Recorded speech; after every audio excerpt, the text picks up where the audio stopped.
নিয়ন্ত্রণ হারিয়ে ডিভাইডারে ধাক্কা মারল, তার ফলে আহত হয়ে গেল 4 জন। আবারও পথ দুর্ঘটনা আসানসোলের কুলটি থানার অন্তর্গত 19 নম্বর জাতীয় সড়কের শবনমপুর রামনা মোড়ের কাছে।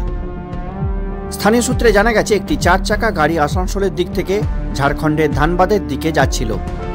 19 নম্বর জাতীয় সড়কের বামনা মোড়ের কাছে 4 চাকা গাড়িটি নিয়ন্ত্রণ হারিয়ে ফেলে, তার ফলে ডিভাইডারে ধাক্কা মারে। যদিও গাড়িতে থাকা 4 জন অল্প বিস্তরই আহত হয়েছেন এই ঘটনাতে।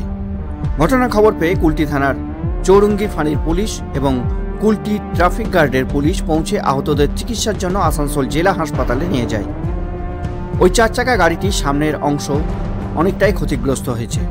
ঘটনার বিষয়ে একজন ব্যক্তি বললেন, ঝাড়খণ্ডের নাম্বারের এই গাড়িটি কলকাতার দিক থেকে ধানবাদের দিকে যাচ্ছিল। কোনো ক্রমে হয়তো গাড়ির ড্রাইভার নিয়ন্ত্রণ হারিয়ে ফেলেছিল, তারপর ডিভাইডারে ধাক্কা মেরে ফেলে। সামনের অংশ ভেঙে দুমড়ে মুচড়ে গেছে এবং গাড়িতে 4 জন যারা যাত্রী ছিল তাদের অল্প বিস্তরই চোট পেয়েছে, আহত হয়েছেন তারা। তিনি ঘটনাটা হয়েছিল এই ঝাড়খণ্ড নাম্বার গাড়িটা কলকাতার দিক থেকে ধানবাদের দিকে যাচ্ছিল।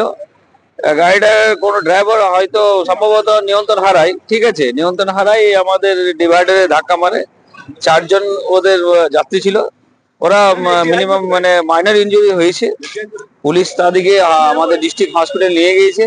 আমি NHAI এর তরফ থেকে হাইওয়ে ক্রেন এনে গাড়িটাকে রিকভারি করে সাইড করে দিয়েছি। এটা সম্ভবত ঝাড়খণ্ডের দিকে যাচ্ছিল, গাড়িটা ঝাড়খণ্ড নাম্বার, ঝাড়খণ্ডে যাচ্ছিল ধানবাদ।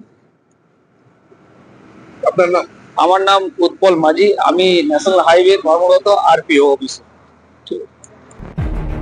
তিনি আরো বলেন, ঘটনার খবর পেয়ে ঘটনাস্থলে পুলিশ তাদেরকে উদ্ধার করে আসানসোল জেলা হাসপাতালে নিয়ে যায়। ইতিমধ্যেই অ্যাক্সিডেন্ট হওয়া গাড়িটিকে ক্রেনের মাধ্যমে সাইড করে দেওয়া হয়েছে। তিনি বলেন, গাড়িতে যেহেতু ঝাড়খণ্ডের নাম্বার আছে, তাই দেখে মনে হয় তারা ঝাড়খণ্ডের দিকেই যাচ্ছিল এবং নিয়ন্ত্রণ হারিয়ে এই ঘটনাটি ঘটেছে।